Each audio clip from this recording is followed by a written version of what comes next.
آج کی ویڈیو میں ہم یہ جانیں گے کہ کن مسلمان سائنسدانوں کی وجہ سے ہم آج کی زندگی سے لطف اندوز ہوتے ہیں۔ میں اس ویڈیو میں ان چند مسلمان سائنٹسٹ کو انکلوڈ کروں گا جنہوں نے آج کی ماڈرن دنیا کو شیپ کرنے میں مدد دی ہے۔ This is Gauhar Ali Rizvi and you are on my channel۔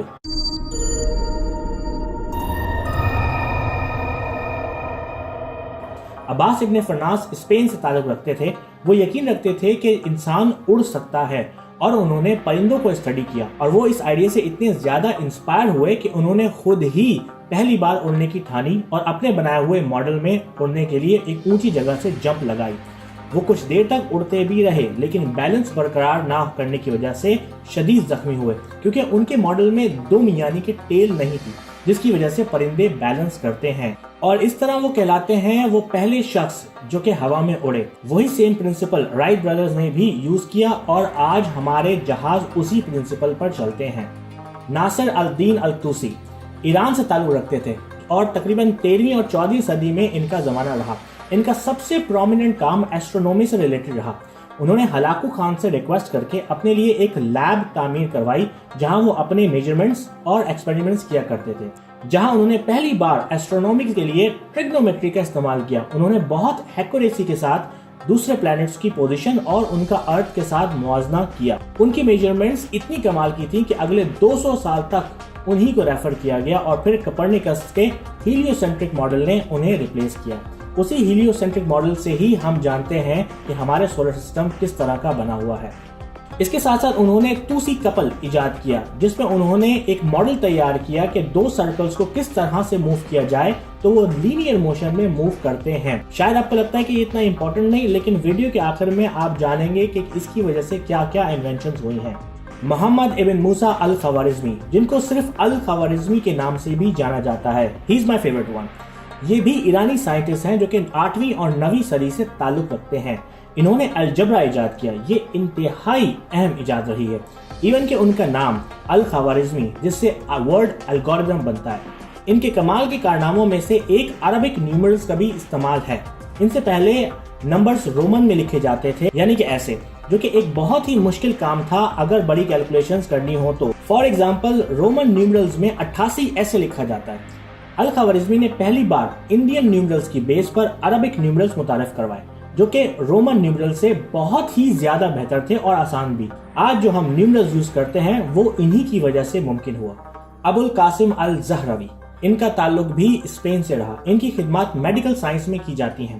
انہوں نے پہلی بار سرجری کے لیے سرجیکل ٹولز متعارف کروائے اور آج کے دور میں تقریباً سارے ٹولز ان کے ہی بنائے گئے ٹولز پر بیس کرتے ہیں۔ ایک سرجن کا کام صرف آپریشن کرنا ہی نہیں ہوتا بلکہ ٹانکے لگانا بھی ہوتا ہے۔ انہوں نے پہلی بار کیٹ گٹ کا استعمال کیا ٹانکے لگانے کے لیے۔ کیٹ گٹ ایک مٹیریل ہوتا ہے جو کہ بھیڑ یا بکری کے اسمال انٹسٹین کے سب میوکوزل لیئر سے نکلتا ہے۔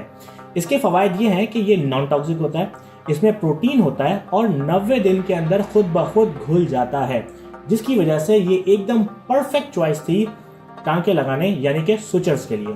ابن البیتار، ان کی مینلی خدمات بایولوجی میں رہی ہیں۔ انہوں نے باٹنی یعنی کہ نباتات میں اپنے جوہر دکھائے۔ ان کی کتاب الجامعہ میں انہوں نے 1000 سے بھی زیادہ پودوں کا انسائکلوپیڈیا تیار کیا۔ ان کی خاصیتیں، ان کی کلاسیفیکیشن وغیرہ، جس میں 200 اسپیشیز بالکل ہی نئی تھیں۔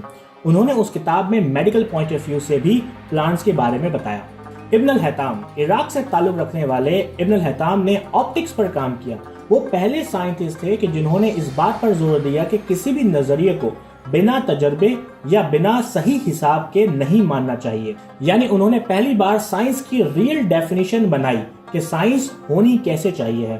ان سے پہلے یہ مانا جاتا تھا کہ آبجیکٹس ہمیں اس لیے نظر آتے ہیں کہ ہماری آنکھوں سے روشنی جاتی ہے اور کسی آبجیکٹ پہ ٹکرا کر واپس آتی ہے اور ہم اسے دیکھ پاتے ہیں، لیکن انہوں نے زور دیا کہ ایسا نہیں ہوتا بلکہ ہر چیز سے روشنی نکلتی ہے اور ہماری آنکھوں میں جاتی ہے۔ اسی بیس پر انہوں نے پہلا کیمرا آبسکیورا بنایا جو کہ ایسا نظر آتا تھا۔ اس میں انہوں نے ڈیمونسٹریٹ کیا کہ کیسے لائٹ ایک پن ہول سے نکل کر ڈارک روم میں ایک الٹی امیج بناتی ہے۔ کمال کی بات یہ ہے کہ ہمارے آج کے کیمرا میں بھی سیم پرنسپل چلتا ہے۔ انہوں نے ماڈرن کیمرا کی فاؤنڈیشنز بتائیں۔ جابر بن حیان، یہ خراسان سے تھے۔ انہوں نے کتاب الکیمیا لکھی، یعنی کہ انہوں نے کیمسٹری پر کام کیا۔ انہوں نے